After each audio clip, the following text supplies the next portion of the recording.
تو اس کا مطلب یہ نہیں کہ منگل کو شروع کیا گیا کام غلط ہے، صرف یہ کہ اچھا شگون آپ لیتے ہیں، جمعہ کے دن کسی کام کا آغاز کرتے ہیں یا بدھ کے دن یا پھر پیر کے دن، اس امید کے ساتھ کہ رسول اللہ صلی اللہ علیہ وآلہ وسلم اس دن دنیا میں تشریف فرما ہوئے، تو اگر اچھا شگون لیتے ہیں یہ تو ٹھیک ہے، اور یہ کہہ دینا کہ فلاں وقت میں یہ کام شروع ہوا تھا اس وجہ سے غلط ہے۔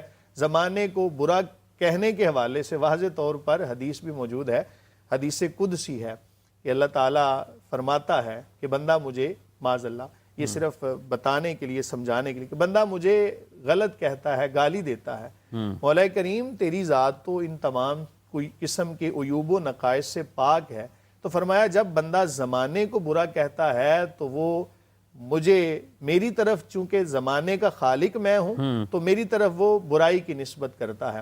تو بہن کے جہاں تک سوال کا تعلق ہے، چونکہ انہوں نے گمان کر لیا تھا اور یقین کر لیا تھا کہ ایسا ہوگا، میرے خیال سے اس یقین کی وجہ سے معاملات خراب ہوئے۔ اگر وہ ان تمام باتوں کو جو علم نجوم کے ماہرین نے بتائی تھیں یا دست شناس جو تھے انہوں نے بتائی تھیں، صرف ان تمام باتوں کو اس معنی میں لیتی کہ ایسا ہو بھی سکتا ہے اور ایسا نہیں بھی ہو سکتا، اللہ تعالیٰ بھی حافظ صاحب بندے کے ساتھ ویسا معاملہ فرماتا ہے جیسا اس کا گمان ہوتا ہے۔ اب ایک بندہ دیکھیں بدھ کے سامنے بیٹھا ہوا ہے اور وہ مانگ رہا ہے کھانا، اللہ تعالیٰ کی ذات رزق تو اسے بھی عطا فرماتی ہے لیکن اللہ کی رضا اس میں نہیں ہے، ٹھیک ہے؟ تو گمان جیسا بندے کا ہوتا ہے نا ویسا بعض دفعہ معاملہ ہو جاتا ہے۔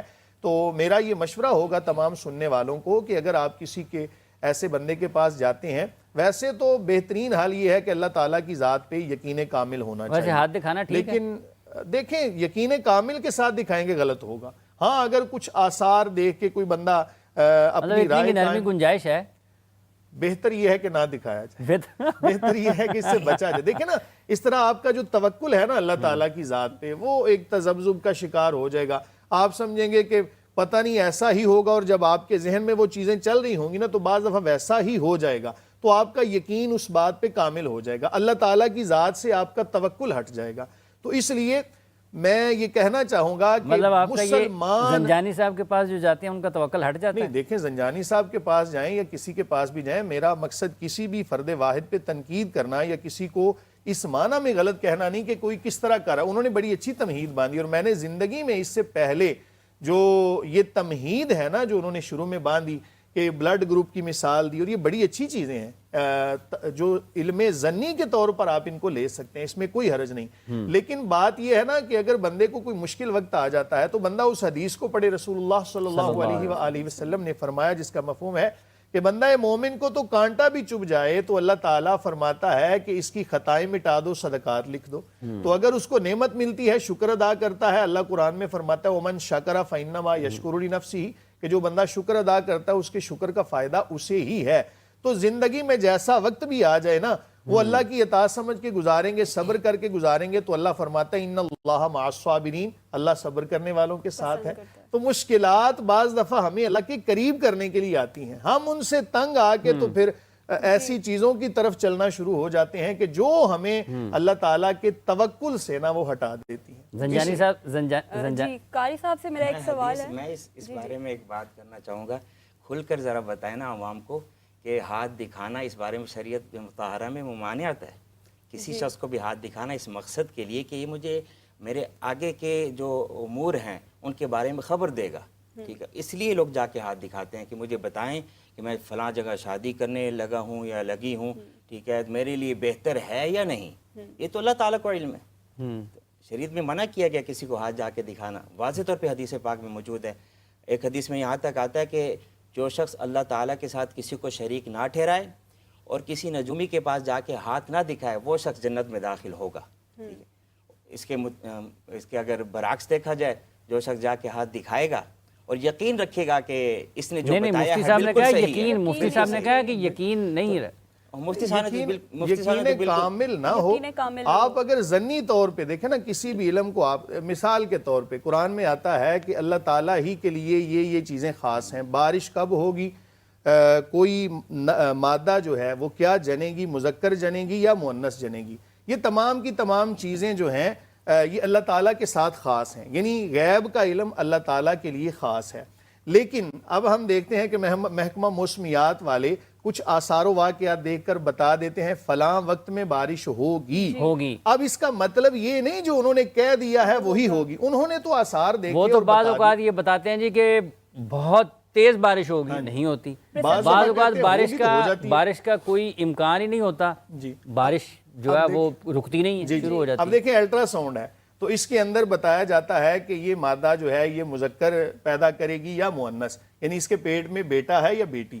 یہاں تک اب ہم نے ترقی, تو یہ الٹرا ساؤنڈ کی جو تصویر ہے یا بات ہے وہ کلی نہیں ہے, اس کو آپ گمان کے طور پہ لے سکتے ہیں کہ جو انہوں نے کہا ہے وہ بھی یہ کہتے ہیں کہ 90% چانس ہے ان تمام چیزوں کے. تو اسی طرح اگر کسی نے زن کے طور پر, گمان کے طور پر ان چیزوں کو لے لیا تو وہ یقین یہ رکھے کہ حقیقی طور پر جو مالک کائنات ہے, جو خالق ہے, جو میرے مقدر کو بدل سکتا ہے, تمام قسم کے علوم اللہ تعالیٰ ہی کے لیے. اللہ تعالیٰ کے پاس یہ جو آپ نے علم کی بات کی ہے زنجانی صاحب, یہ دو مختلف قسم کے خیالات ہیں اس حوالے سے, جو جس شعبے سے آپ کا تعلق ہے, جس کام کے ساتھ آپ جڑے ہوئے ہیں, تو آپ ذرا بتائیے گا اس حوالے سے. ابھی یہاں پر قاری صاحب نے بتایا کہ بالکل نہیں جانا چاہیے, مفتی صاحب نے یہ فرمایا ہے کہ اس میں کچھ اس قسم کی چیزیں موجود ہیں کہ آپ ایک گمان یا ایک علم کے طور پر لے سکیں. اچھا قاری صاحب, جب ہم یہ بات کرتے ہیں, قاری صاحب آپ بتائیں, اب جیسے ابھی محکمہ موسمیات کی ایک مثال پیش کی قاری صاحب نے, الٹرا ساؤنڈ کے حوالے سے بھی ذکر کیا ہے. اگر میں نے فرض کر لیں کہ کسی دوسرے شہر جانا ہے, میں آپ کے پاس ہی آ جاتا ہوں, قاری صاحب مجھے جانا چاہیے یا نہیں جانا چاہیے, تو جو بڑے بڑے لوگ ہیں, مطلب جو حکومتی شخصیات ہوتی ہیں, وہ تو ایک شہر سے دوسرے شہر جانے سے پہلے جن کے ساتھ ان کا عقیدہ ہوتا ہے, جن کے ساتھ وہ محبت کرتے ہیں, عقیدت رکھتے ہیں, ان کے پاس جاتے ہیں کہ سائیں دسو کہ میں لاہور جاواں یا نہ جاواں. جی, اس بارے میں واضح حدیث پاک میں بھی موجود ہے.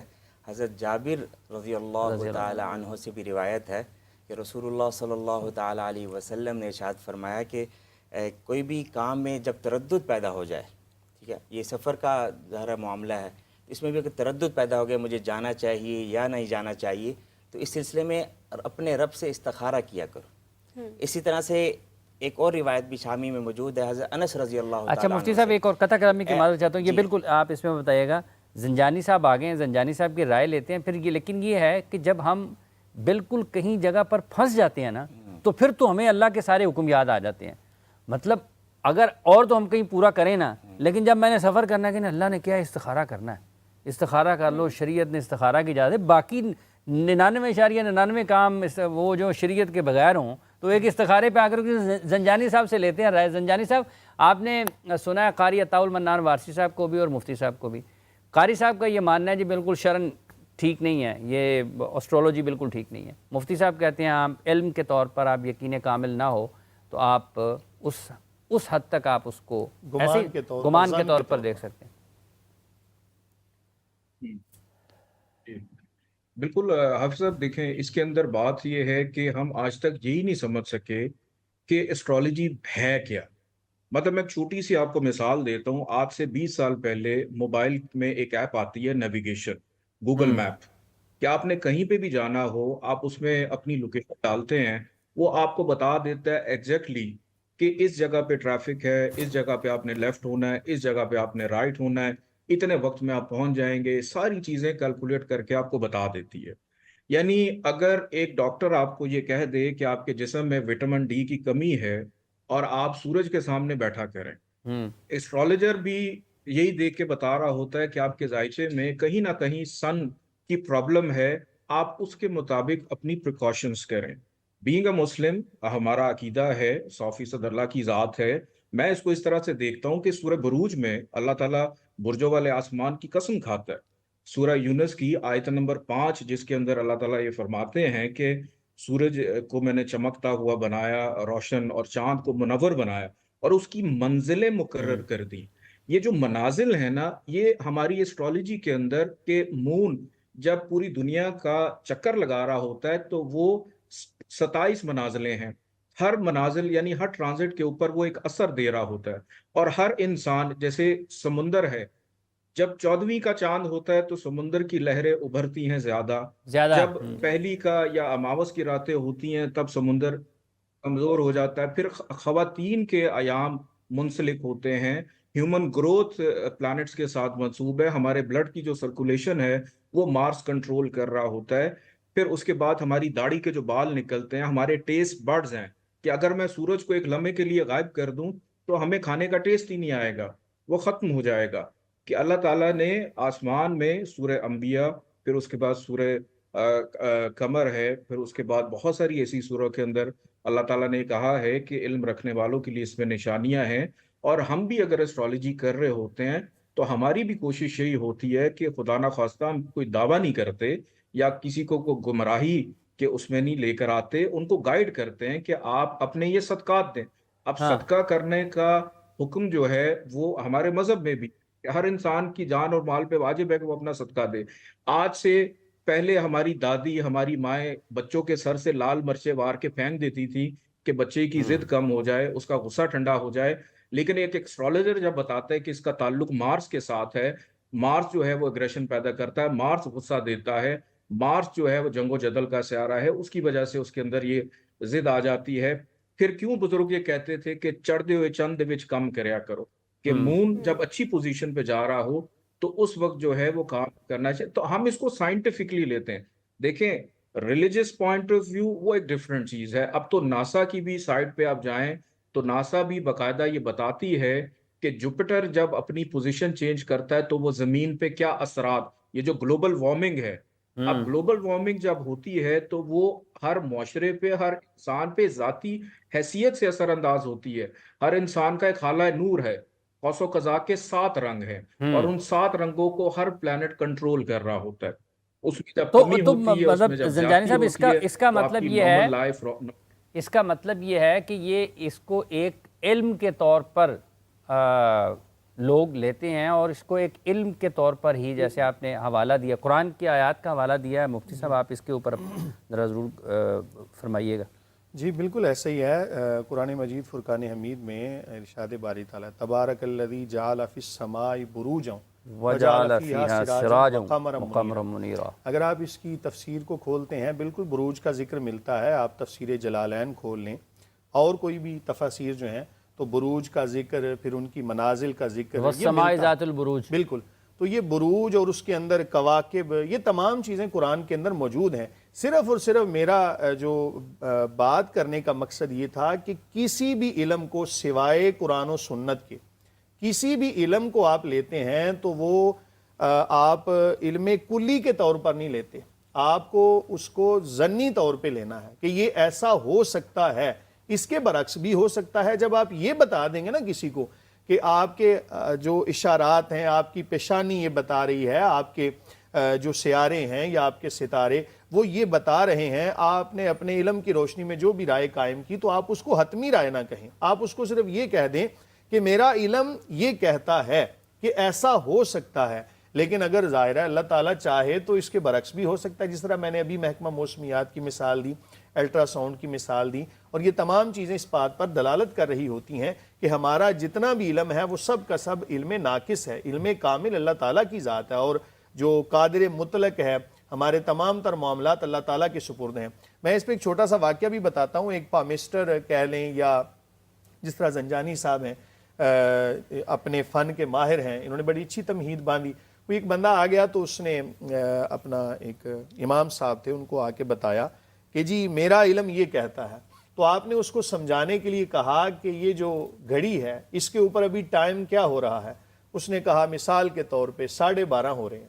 تو مثال دے رہا ہوں. تو اس نے کہا جی 12:30 ہوں گے. آپ نے فرمایا کہ یہ جو بڑی سوئی ہے اس کی بڑی، یہ کتنی دیر کے بعد 12 کے اوپر جائے گی؟ اس نے کہا جی 30 منٹ کے بعد.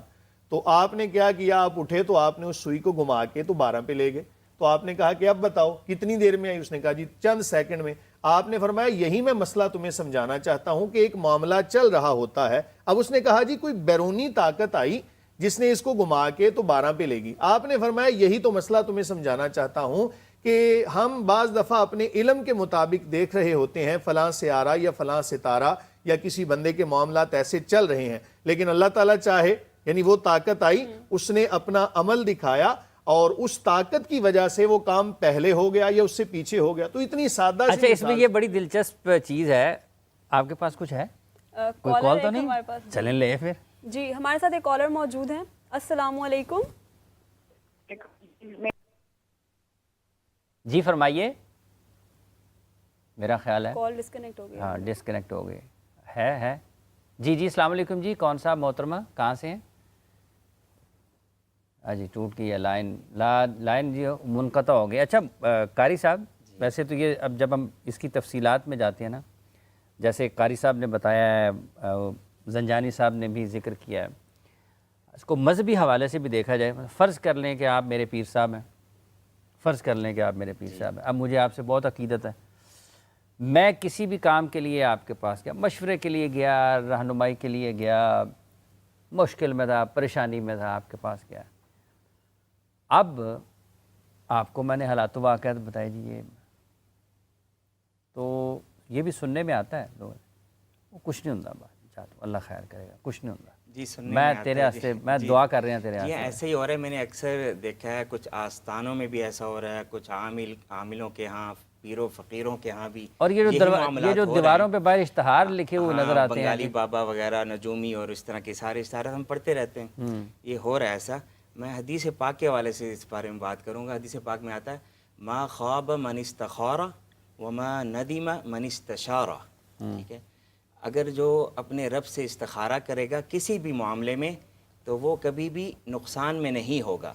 اور جو اپنے کسی بزرگ سے, ٹھیک ہے, اپنے کسی بڑے سے جو تجربہ کار بھی ہو, جس سے اس کے ذاتی معاملات, دینی معاملات بھی رہتے ہوں, اپنے استاد سے بھی رہتے ہوں, ٹھیک ہے, اس سے اگر مشورہ کرے گا, ٹھیک ہے, تو وہ بھی نادم نہیں ہوگا. تو یہ سنت ہے مشورہ کرنا. اگر کسی بزرگ کے پاس جا کے کسی بھی معاملے میں اپنا پورا حال سنا کر مشورہ کرتا ہے, زنجانی صاحب بھی مشورہ ہی دے رہے ہیں نا. ہاں, اگر وہ مشورے کی حد تک رہتے ہیں تو ٹھیک ہے, لیکن اگر وہ یقین کامل سے یہ بات کرتے ہیں کہ میں نے آپ کا ہاتھ دیکھا ہے اور اس کی اتنی لکیریں ہیں, آپ کی 2 منگنیاں ہوگی, آپ کی 4 شادیاں ہوگی, آپ کا یہ ہوگا اور یہ ہوگا, یقین کامل سے کہتے ہیں, تو اس بات کا علم صرف اللہ تعالیٰ کو ہوتا ہے. ہاں عقل استعمال کر, ذاتی تجربے سے باتیں کر سکتے ہیں, کچھ اشارے ملتے ہیں اس وجہ سے باتیں کر سکتے ہیں, یا کچھ کتابوں میں کچھ اشارے لکھے ہوتے ہیں کہ بھئی ایسا ہوگا تو یوں ہوگا, ایسا ہوگا تو یوں ہوگا.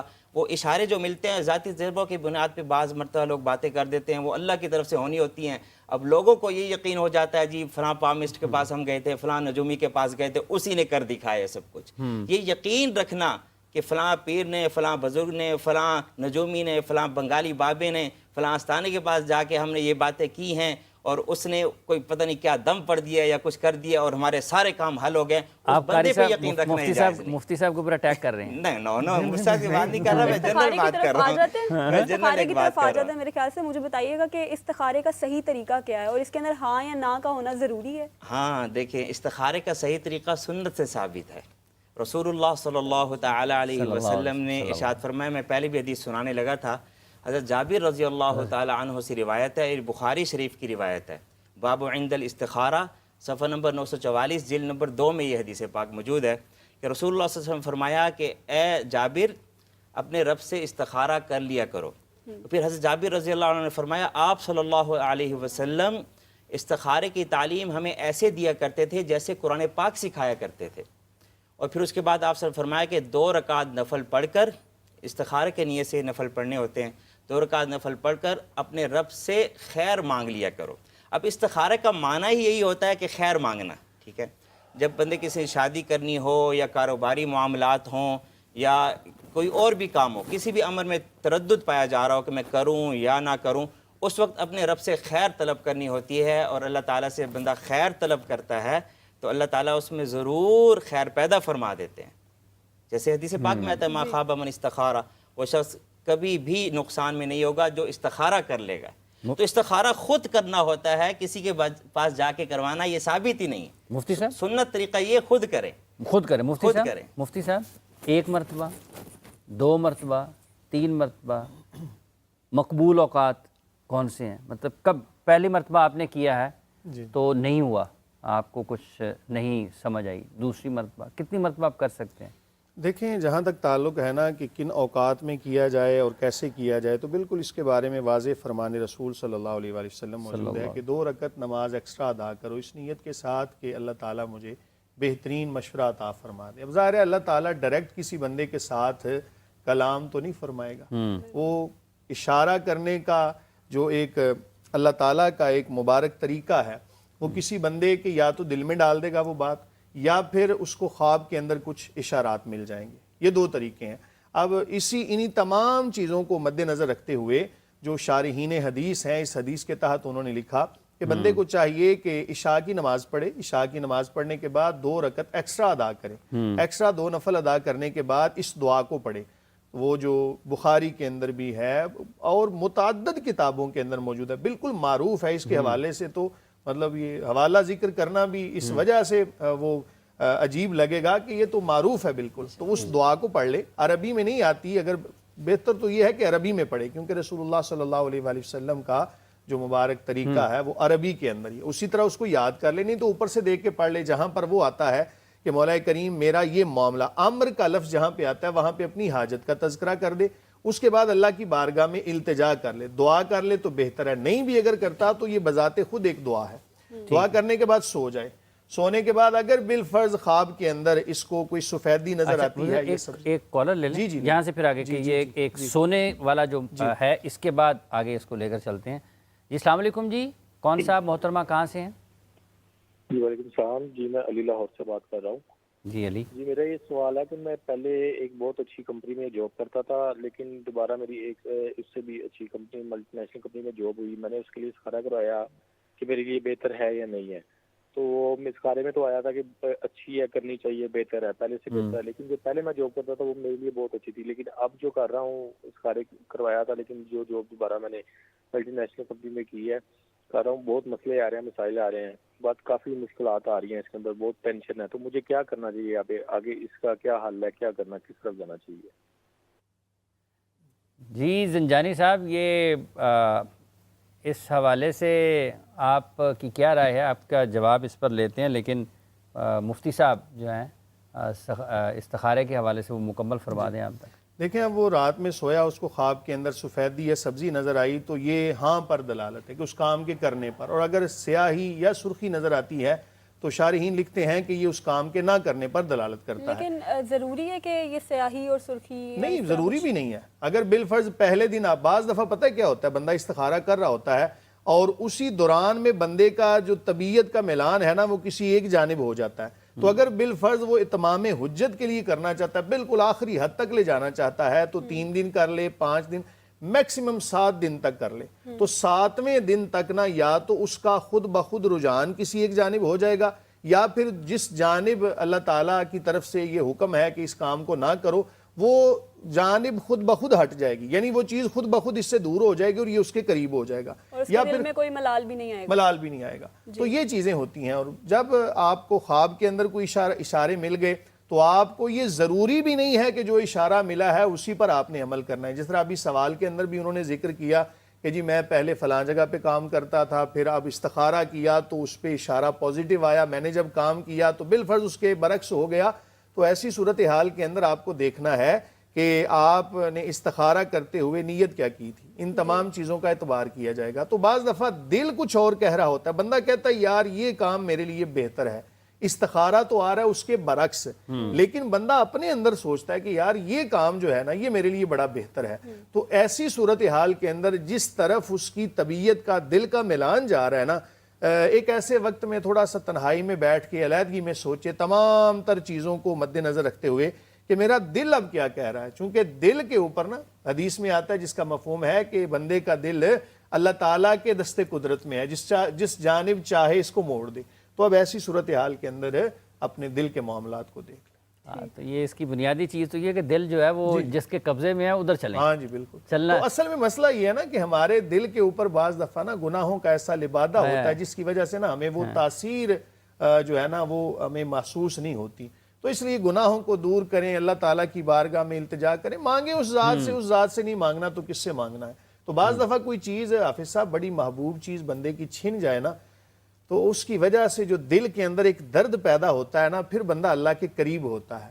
اور وہ جو قربت خداوندی اسے جب نصیب ہوتی ہے نا تو پھر بندے کو دنیا کے کھو جانے کا غم رہتا ہی نہیں. الا ان اولیاء اللہ لا خوف علیہم ولا هم یحزنون. وہ اسی چیز کی طرف اشارہ کرتا ہے. ٹھیک ہے جی زنجانی صاحب، ابھی آپ نے سوال سماعت فرمایا اور اس میں یہ تھا کہ جیسے استخارہ کیا تھا لیکن ان کی جاب ٹھیک چل نہیں رہی ہے، تو یہ جو لوگ آتے ہیں آپ کے پاس، جیسے ابھی قاری صاحب نے بھی کہا ہے کہ بالکل جی آپ کچھ کہہ رہے ہیں؟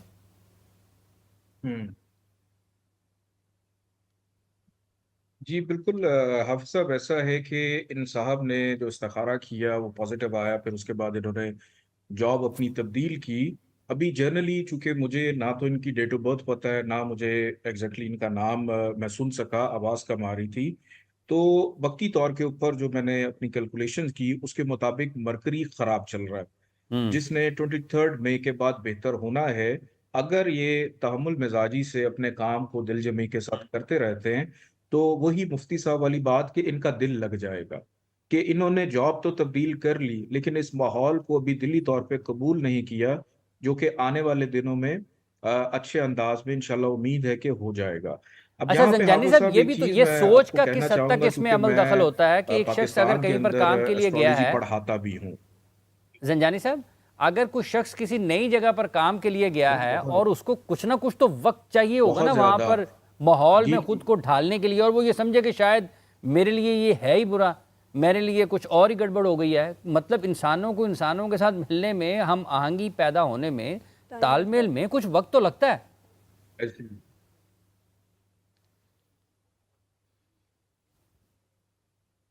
بالکل ایسے ہی ہے، وقت لگتا ہے. اور بلکہ مولا علی علیہ السلام کی بڑی خوبصورت ایک ان کی جانب سے کچھ الفاظ ہیں کہ انہوں نے فرمایا کہ میں نے اپنے ارادوں کے بننے اور ٹوٹنے سے اللہ کو پہچانا، کہ انسان سوچتا کچھ ہے ہوتا کچھ اور ہے. اور حافظ صاحب ایک چیز میں واضح کرتا چلوں کہ انسان کی سوچ نمبر 1، انسان کا نصیب، انسان کا پیسہ، اس کی خواہشات اور اس کا حوصلہ، یہ 4-5 چیزیں ایسی ہیں یہ اکٹھی نہیں ہو سکتی، یہ سب علیحدہ علیحدہ ہیں. آپ جتنے مرضی عقل مند ہو جائیں، اگر آپ کے پاس پیسہ نہیں ہوگا آپ کی عقل کسی کام نہیں آئے گی. آپ جتنے مرضی مالدار ہو جائیں لیکن اس کو استعمال کیسے کرنا ہے آپ کو یہ شعور نہیں آئے گا تو آپ اس کو بہتر طور پہ استعمال نہیں کر سکیں گے. دیکھیں اب ماشاءاللہ بڑی اچھی ہم لوگ گفتگو کر رہے ہیں. سب سے بڑا المیہ ہمارا یہاں پہ ایک یہ رہا ہے کہ استخارہ ایک ایسی چیز ہے کہ جو سب سے بہترین چیز ہے، انسان کو کرنا چاہیے، لیکن اس کو کیسے کرنا ہے یہ سکھانے والے لوگوں کی کافی کمی ہے، یہ بتانے والوں کی بڑی کمی ہے کہ لوگ اپنا استخارہ خود نہیں کر پاتے ہیں. کسی سے پوچھنا ہو، کسی سے پوچھوانا ہو تو ہیزیٹیشن کے اندر، جھجک کے اندر نہیں پوچھ پاتے ہیں. کہ جہاں پہ بات ہے اپنے حوالے سے مشورہ کرنے کی تو مشاورت ہم کرتے ہیں، لیکن جب استخارے کی ہم بات کرتے ہیں، اب استخارہ کرنا کیسے ہے، 99% پاکستان کے اندر اگر میں بات کروں تو لوگوں کو پتہ ہی نہیں کہ استخارہ کیسے کیا جاتا ہے، اس کو کس طرح ہم اپنے لیے بہتر انداز میں یوز کر سکتے ہیں. تو اس کے کچھ ایسے معاملہ، اب جیسے میں اسٹرالوجی پڑھاتا ہوں، میں پوری دنیا میں اردو اور جو سمجھنے والی کمیونٹی ہے میں ان کو پڑھاتا بھی ہوں، ان کو سمجھاتا بھی ہوں، اور سب کو میں یہ کہتا ہوں کہ عالم الغیب اللہ کی ذات ہے، غیب کا علم اللہ کے پاس ہے. لیکن اسٹرالوجی جو ہے یہ کوئی غیب کا علم نہیں ہے، یہ سائنٹیفک ہے کہ ستارہ پرستی حرام ہے، لیکن ستاروں کے بارے میں علم رکھنا کہ کون سا پلانٹ کب کہاں پہ کیا کرے گا، اس کے اندر اپنے آپ کو کیسے محفوظ رکھنا ہے، آپ کیسے اس سے بچ سکتے ہیں، اس کے اثرات سے آپ کیسے بچ سکتے ہیں. جس چیز کے بارے میں منع کیا گیا تھا وہ کہانت ہوتی تھی، ایک دور میں کہانت ہوتی تھی جس کے بارے میں منع کیا گیا تھا، کہ وہ ایک ڈیفرنٹ چیز ہے. جس طرح سے ابھی مفتی صاحب بھی فرما رہے تھے کہ محکمہ موسمیات والے سائنٹیفکلی سیٹلائٹ کے تھرو بتا دیتے ہیں کہ اس علاقے میں بارش ہوگی، اتنے % بارش ہوگی، یا برف باری ہوگی، یا یہاں پہ دھوپ ہوگی اور اتنی شدت سے ہوگی. تو یہ ساری چیزیں سائنٹیفکلی ہیں، اور یہی چیز ہم بھی بتا رہے ہوتے ہیں کہ خدا نہ خواستہ ہمارا قطعاً ایسا کوئی مقصد نہیں ہوتا کہ ہم کسی کو بے روی کا شکار اچھا کر رہے ہیں یہ یا ہم کوئی قطن دعویٰ مقصد کر رہے نہیں ہے، ہیں. یہ بھی ایک کلیئرٹی آ گئی ہے، گھما کر ہم یہ ان بھی کو لے کے کلیئرٹی آ آ رہے گئی ہے. ہوتے ہیں کہ کالر ہیں بیٹا اس وقت ہمارے ساتھ. آپ کے نام کالر کون کا صاحب بھی کہاں سے ہیں؟ ابن محترمہ اعظم ہے. السلام علیکم. السلام علیکم جی، میرا نام راشدہ ہے اور میں جہلم سے بات کر رہی ہوں۔ میرا سوال یہ ہے کہ ایک ہم نے دکھایا تھا، میری بیٹی کا ہاتھ ہم نے دکھایا تھا اور اس میں انہوں نے کہا تھا کہ اس کی پہلی شادی جو ہے وہ ناکام ہو جائے گی، گھریلو ناچاکیاں ہوں گی، اور دوسری شادی جو ہے وہ کامیاب ہو جائے گی۔ اب میری بیٹی کا جو رشتے کا سلسلہ ہے وہ چل پڑا ہے اور اب مجھے رشتے دیکھنے میں بھی دقت محسوس ہو رہی ہے اور مشکل ہو رہی ہے، کیونکہ میرے دل میں بھی اور میری بیٹی کے دل میں بھی ڈر بیٹھا ہوا ہے کہ پہلی شادی جو ہے وہ ناکام ہو جائے گی، کامیاب نہیں ہو سکے گی۔ تو اب مجھے کیا کرنا چاہیے؟ مفتی صاحب۔ بسم اللہ الرحمن الرحیم۔ دیکھیں، اگر آپ کو کسی نے چیلنج کیا ہے کہ آپ کی پہلی شادی ناکام ہوگی تو آپ اس چیلنج کو قبول کریں نا، ان کی بات کو آپ غلط ثابت کر دیں۔ آپ اپنی طرف سے حتی الامکان پوری کوشش کریں، تمام تر جو اسلامک تعلیمات ہیں ان کو پڑھیں اور اپنے خاوند کو ہمیشہ خوش رکھنے کی کوشش کریں۔ پہلی بات تو یہ ہے۔ دوسری بات یہ ہے کہ جو انہوں نے بتایا تھا نا کہ آپ کی پہلی شادی اللہ نہ کرے ناکام ہو جائے گی، تو یہ ایک گمان تھا، اس پر یقین کرنا یہ جائز نہیں ہے۔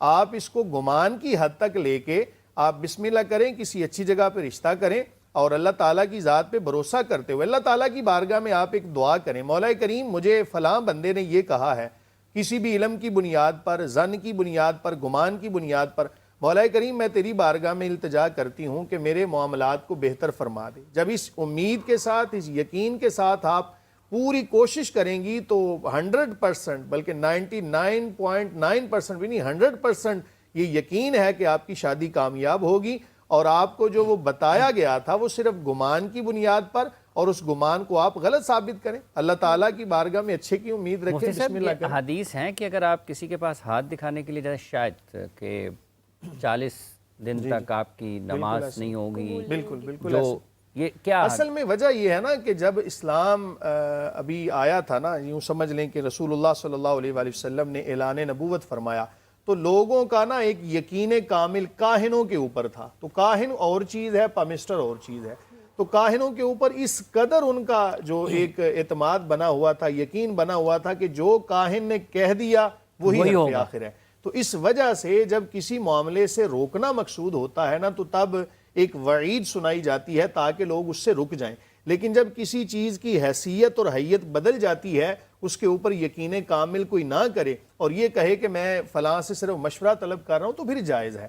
تو یہ اگر اس یقین کے ساتھ کوئی گیا کہ میرا کام وہ عامل ہی بنائے گا اور میرے حالات کو بہتر کرنے والا معاذ اللہ وہ عامل ہی ہے، اور اس یقین کے ساتھ اس کے سامنے ہاتھ کر دیا، جی میرا ہاتھ پڑھ کے ذرا بتاؤ اس میں کیا کیا لکھا ہوا ہے، اور اس پہ پھر یقین کر لیا، تو یہ اس بندے کے بارے میں ہے کہ اس کی 40 دن کی عبادات رد ہو جاتی ہیں۔ اللہ تعالیٰ اس کی 40 دن تک دعا بطور وعید قبول یہ نہیں ایک بڑی فرماتا۔ سخت سی بات، سخت سا معاملہ ہے کہ ہم جیسے ابھی شروع میں ذکر کیا کہ میں پیر صاحب ہے نا میرے، جی بابا جی تسی کرنا ہے، جی تو یہ تو پھر غلط ہو جائے گا۔ کہاں سے کہاں چلی جاتی ہے نا، بابا جی تسی کرو گے۔ تو بابا جی کو آگے سے چاہیے نا کہنا کہ بھئی دیکھو میں تو تمہارے بارے میں دعا کر سکتا ہوں اور میں دعا کروں گا، تم بھی دعا کرو میرے ساتھ آمین کہو۔ اللہ تعالیٰ کی بارگاہ میں التجا کرتے ہیں، مولا کریم اس کے جو معاملات خراب ہوئے ہیں یا اللہ تو اس کی بگڑی بنا اچھا، اس دے۔ کے ساتھ ایک اور، آج پھر جو اسٹرالوجی ہے یا جو دست شناسی ہے یا جتنے بھی علوم ہیں، ان کے اوپر بھی ایک بڑی طویل سی بحث چلنے والی ہے، لیکن ایک کالر لے لیتے ہیں۔ کالر موجود ہیں۔ السلام علیکم۔ وعلیکم السلام جی۔ جی کون بات کر رہے ہیں؟ عبید الرحمن سلمانی ایبٹ آباد سے بات کر رہا ہوں۔ جی سلمانی صاحب۔ اچھا، میرا سوال یہ ہے کہ جب کسی غریب کا رشتہ آتا ہے تو لوگ استخارہ کرنے کا کہتے ہیں، ہم استخارہ کریں گے تو پھر جواب دیں گے، اور جب اسی طرح امیر گھر سے رشتہ آتا ہے تو لوگ استخارہ وغیرہ کچھ بھی نہیں کرتے۔ تو کیا رشتے کرنے کے لیے استخارہ کرنا ضروری ہے؟ کتنا اہم کردار ہوتے ہیں؟ ٹھیک ہے، بہت بہت شکریہ آپ کے شروع میں، مفتی صاحب آپ بتائیے۔ لیکن جواب جی دیکھیں بالکل ایسا ہی ہے۔ اصل میں نا ہمارا جو آج کا یہ دور ہے نا، یہ مادہ پرستی کا دور ہے۔ اللہ اکبر، بڑے دکھ سے یہ بات کہنا چاہ رہا ہوں کہ اگر کوئی بہت اچھا رشتہ آئے نا، بہت اچھا رشتہ، اللہ نہ کرے اس کے اندر کوئی گناہ ہو، لیکن گناہ ہونے کی وجہ سے لوگ اس بنا پر رشتہ کر لیتے ہیں، کوئی نہیں جی شادی کے بعد سدھر جائے گا۔ لیکن اگر جناب اس کے برعکس کوئی بہت اچھا رشتہ ہو، بڑا مناسب ہو، نیک ہو، اس کے پاس رزق کی کمی ہو، تو پھر ہم استخارہ کی طرف جاتے ہیں۔ آسائش کی کمی ہو، آسائش کی کمی ہو، تو ہونا یہ چاہیے کہ اگر آپ کو تردد ہے کہ جناب پتہ نہیں زندگی میں آگے، اور ظاہر ہے کہ ہمیں تو نہیں پتہ آگے معاملات کیا چلیں گے، تو استخارہ کر لینا بہتر ہوتا ہے۔ ضروری نہیں ہے کہ ہر شادی کے لیے استخارہ کیا جائے، اور یہ بھی ضروری نہیں ہے کہ نہ کیا جائے، دونوں طرفیں برابر ہیں۔ کر لیں گے تو اس میں جس طرح ابھی آپ نے حدیث مبارکہ بھی قاری صاحب نے بڑی واضح طور پر حدیث بیان کی، جب ہم شادی کرنی ہو نا تو کہتے ہیں جی فلاں بہنوئی سے مشورہ نہیں کیا، ابھی فلاں بڑے سے مشورہ نہیں کیا، فلاں سے نہیں کیا۔ تو جب ان تمام کو تو آپ اہمیت دے رہے ہیں تو جو حدیث رسول صلی اللہ علیہ وآلہ وسلم ہے اس کے مطابق ایک مرتبہ اللہ کی بارگاہ میں بھی آپ خیر کو طلب کر لیں، تو تمام چیزوں کو ساتھ لے کر چلنا چاہیے۔ بعض دفعہ ہوتا یہ ہے کہ ہمارے بڑے کسی کام سے روک رہے ہوتے ہیں تو اس سے رک جانے میں پھر بہتری ہوتی ہے۔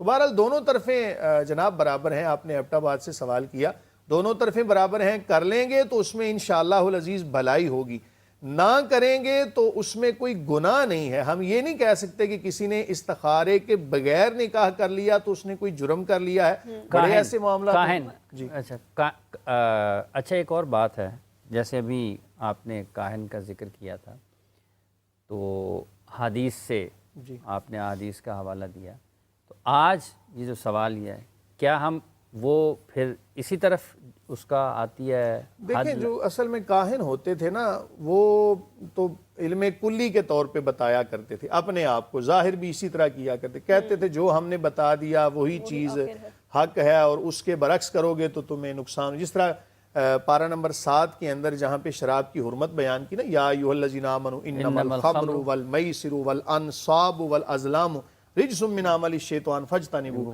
تو وہاں پر یہ فرمایا یہ کچھ لوگ نا پرندے اڑایا کرتے تھے، تیر پھینکا کرتے تھے، اور اس یقین کے ساتھ کہ تیر اگر ادھر گیا تو ہم یہ کام کریں گے، نہیں گیا تو نہیں کریں گے۔ اسی طرح پرندے اڑایا کرتے، پرندہ ادھر کو گیا تو کام کریں گے، ادھر گیا تو نہیں کریں گے۔ تو اس چیز کو وہ حقیقت پر مبنی جانتے اور اس کو علم کلی جانتے۔ اس چیز سے منع کیا گیا ہے کہ بدشگونی نہ لو، آپ یوں سمجھ لو کہ میری بگڑی بنانے والا اللہ تعالیٰ ہے، میرے تمام تر معاملات اسی کے سپرد ہیں۔ ایک بہت ایک مکتبہ فکر میں یہ بھی ہے کہ یہ جو پروفیشن ہے کیا یہ جائز ہے؟ پروفیشن کے طور پر کسی بھی چیز کو دین کے معاملے میں پروفیشن کو تو لینا جائز ہی نہیں ہے۔ پروفیشن حافظ صاحب وہاں پہ آتا ہے، تنخواہ یا وظائف کا ذکر وہاں پہ کیا جاتا ہے جہاں پہ دین کا حرج ہو رہا ہو۔ مثلاً اگر ہم آج بند کر دیتے ہیں جی بالکل ہر بندہ بالکل رضائے الہی کے حصول کے لیے کوئی وظیفہ نہیں لے گا، اور اذان بھی بالکل بغیر معاوضہ کے پڑے گا، حالانکہ اذان کا معاوضہ نہیں ہوتا، صرف وہ نماز جو وقت دیا جاتا ہے اس کا معاوضہ۔ اسی طرح قرآن پڑھانے پر، حدیث پڑھانے پر جو اجرت ہے اس کو بالکل بند کر دیں، تو اس وجہ سے نا دین کا نقصان ہوگا۔ نقصان کیا ہوگا؟ ظاہر ہے کہ ہر بندہ پھر اپنے معاش کے پیچھے جائے گا، تو حدیث تو اس طرح نہیں پڑھا پائے گا، تو اسی طرح وہ کوئی واعظ و نصیحت بھی اس طرح نہیں کر پائے گا۔ تو اس لیے کوئی مناسب سا وظیفہ مختص کر دیا جاتا ہے کہ دین کا نقصان نہ ہو۔ جہاں پر دین کے نقصان کی بات نہ ہو وہاں پر اس کو پروفیشن بنانا یہ شرعی طور پہ جائز نہیں ہے۔ کوئی اگر اپنی مرضی سے آ کے آپ کو کوئی نذرانہ دے دیتا ہے، کوئی آپ کو ہدیہ، نذرانہ بھی نہیں اس کو کہنا چاہیے، ہدیہ کہنا چاہیے، کوئی آپ کو تحفہ دے دیتا ہے آ کے، آپ نے اس کو کوئی اچھا مشورہ دیا اس امید پر نہیں کہ مجھے تحفہ دے، لیکن ہمارے ہاں الٹی چال چل رہے ہیں۔ پیر صاحب کا مقصد یہ ہوتا ہے کہ لوگ مجھے نذرانے دیں، اور سب سے بڑھ کے آج جو یہ مطلب دین کو نقصان دیا ہے نا، یہ ایسے پروفیشنل جو پیرانے نظام ہے نا، بڑی معذرت کے ساتھ، جو صرف جنہوں نے لبادہ، اولیاء اللہ کی بات نہیں کر رہا، ان لوگوں نے کہ جنہوں نے ظاہری لبادہ پہن لیا ہوتا ہے، ٹھیک ہے انہوں نے جی نقصان۔ زنجانی صاحب جی جی جی آپ نے سنا مفتی صاحب کو، کیا رائے ہے؟ کیونکہ جب ہم نے شروع کیا تھا پروگرام اس وقت بھی کہ خاصا سخت موقف بھی ہے اس حوالے سے کہ جو اسٹرالوجی ہے یا یہ جتنے بھی لوگ ہیں یہ کہیں نہ کہیں لوگوں کو بھٹکا رہے ہیں، غلط طرف ان کو مائل کرتے ہیں، راغب کرتے ہیں۔ جی جی جی حافظ صاحب میں بڑا شکر گزار ہوں مفتی صاحب کا بھی، قاری صاحب کا بھی، کہ بہت ساری جیسے کہانت کا میں نے ذکر کیا، انہوں نے حدیث کی روشنی میں اور روایات کی روشنی میں اس کو سیکنڈ کیا کہ جس چیز کے بارے میں منع کیا گیا تھا وہ کہانت ہے۔ اب ایسٹرالوجی کی اگر ہم بات کریں تو اس میں بڑا واضح طور پہ، مثال کے طور پہ، ایک شخص اگر اس کو شوگر ہو جائے تو ڈاکٹر اس کی شوگر ختم نہیں کر سکتا، اس کو ریورس نہیں کر سکتا۔ اس شخص کو ایک بیماری ہو گئی ہے، ڈاکٹر اس کو بیلنس کرنے کے لیے انسولین پر لے آتا ہے کہ اس کی باڈی بیلنس رہے۔ ہمارا بھی کام یہی ہوتا ہے کہ اگر آپ کی زندگی میں کسی بھی کام کے حوالے سے کوئی ایشو یا پرابلم آ گیا تو ہم نے آپ کی لائف کو اس کے مطابق بیلنس کرنا ہوتا ہے۔ اور موقف جو ہے، اب ہماری ایک بک ہے قرآن، سائنس اور نجوم، جس میں بڑا ڈیٹیل میں، خیر کبھی موقع ملا تو اس پہ ہم گفتگو کرتے رہیں گے، کہ اسلامک پوائنٹ آف ویو کے مثال کے طور پہ پاکستان میں ہمارے پاس اس علم کے اوپر ہمیں سمجھانے اور سکھانے والا کوئی نہیں ہے۔ میں اگر اسلامک پوائنٹ آف ویو سے بات کروں کہ اس کا استاد کون ہے، تو اب مفتی صاحب میرے ذہن میں آ جائیں گے، میرے ذہن میں اور 10 15 20 مفتی صاحب آ جائیں گے، کسی ڈاکٹر کا میں نام لوں گا 15 20 وہ بھی آ جائیں گے، کسی سنگر کا نام لوں گا 50 60 وہ بھی آ جائیں گے۔ لیکن میں جب کسی ایسٹرولوجر کی بات کروں گا تو میرے ذہن میں کوئی شخص آئے گا ہی نہیں کہ کون سا ایسا اوتھینٹک بندہ ہے جو اپنے اس علم کو اپنے مذہب کے مطابق، انسانیت کے مطابق بہتر انداز میں لے کر چل رہا ہے۔ اور علم کوئی بھی ہو، نہ تو اس کا کوئی ریلیجن ہوتا ہے، نہ اس کی کوئی زبان ہوتی ہے، کہ آپ اس کو اگر لوگوں کی بہتری کے لیے اور بھلائی کے لیے استعمال کریں تو ڈیفینیٹلی اللہ پاک آپ کی مدد بھی کرتا ہے، اللہ پاک، آپ کے اللہ لیے تعالیٰ مدد آسانیاں کرتے بھی ہیں۔ پیدا کال کرتا ہے ہمارے پاس زنجانی صاحب پہ، اس کو ایک بڑا طویل موضوع ہے اور یہ اس پر بڑا بحث مباحثہ ہونے کی ضرورت ہے، جس پر ہم کوشش کریں گے کہ آنے والے دنوں میں بھی بات چیت کرتے رہیں۔ ایک کالر ہیں ہمارے ساتھ۔ السلام علیکم جی۔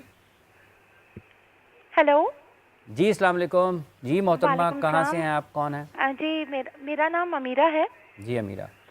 اینڈ وہ اصل میں کیا ہے کہ ہم نے ہر چیز اپنا بیچ کے ایک گھر میں آئے ہیں، 7 سال ہو گئے اس گھر میں رہ رہے ہیں۔ تو جیسے ہی میں آئی تو اس میں پیٹ سے بھی ہو گئی تھی، اور پھر میرے بچے کا بھی انتقال ہو گیا، اور میں بھی بہت بیمار رہتی ہوں، بہت بیمار رہتی ہوں اس گھر پہ۔ ہم 7 سال سے اس کو بیچنے کی کوشش کریں، بکتا بھی نہیں ہے۔ میں بس یہ پوچھنا چاہ رہی ہوں کہ کیا مسئلہ ہے، یہ کیا بات ہے میرے ساتھ کہ یہ جتنے لوگ آتے ہیں گھر دیکھ کے پسند کر کے چچاتے، لیتے نہیں آگے سے۔ آپ کی ڈیٹ آف برتھ کیا ہے؟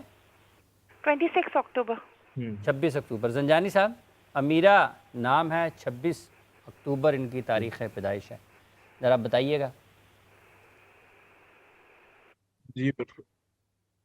اچھا، ایسا ہے کہ ہماری ایسٹرالوجی کے اندر نا ایک ٹرم یوز ہوتی ہے جس کو ہم کہتے ہیں 7.5، یعنی ٹھیک ہے۔ 7.5 ایئر، کہ 7.5 سال کا ایک دورانیہ ہوتا ہے، یا اس کو آپ یوں کہہ لیں، یہ ہر انسان کی زندگی میں آتا ہے۔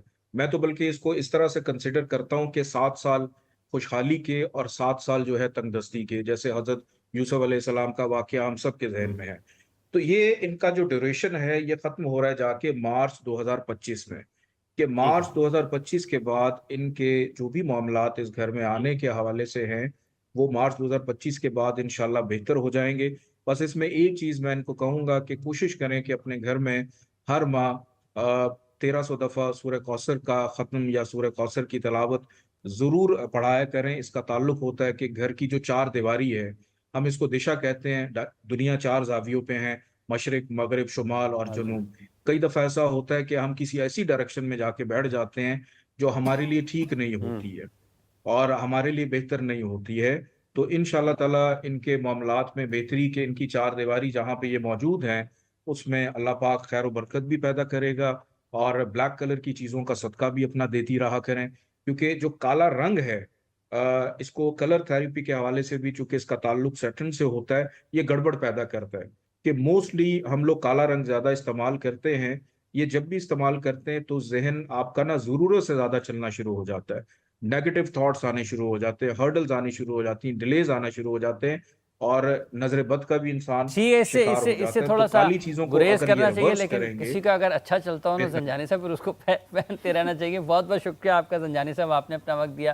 مفتی صاحب آپ تشریف لائے، آپ کا بہت بہت شکریہ۔ قاری صاحب آپ تشریف لائے، آپ کا بہت بہت شکریہ۔ وہ تمام لوگ جو ہمارے ساتھ رہے اس پروگرام میں آج کے، آپ سب لوگوں کا بھی بہت بہت شکریہ۔ آج کے اس پروگرام کا وقت اپنے اختتام کو پہنچتا ہے۔ کل آپ لوگوں سے دوبارہ ملاقات ہوگی۔ آپ اپنے سوالات ہمارے کامنٹس میں لکھ سکتے ہیں، ہم کوشش کریں گے وہاں سے بھی شامل کریں آپ کے سوالات، اور اس کے ساتھ ساتھ لائیو کالز بھی ہم روزانہ کی بنیاد پر لے رہے ہیں۔ تو آپ کے جو مسائل ہیں، جو آپ چاہتے ہیں کہ ان کو شرعی اصولوں پر، شریعت کی روشنی میں اس کے حل کی طرف جائیں، تو یہاں سے یہ بھی کوشش کی جائے گی. آج کے اس پروگرام کا وقت ختم. کل آپ سے دوبارہ ملاقات ہوگی. حافظ محمد عمران اور مقدس کو اجازت دیجیے. اپنا بہت سا خیال رکھیے جی. اللہ حافظ.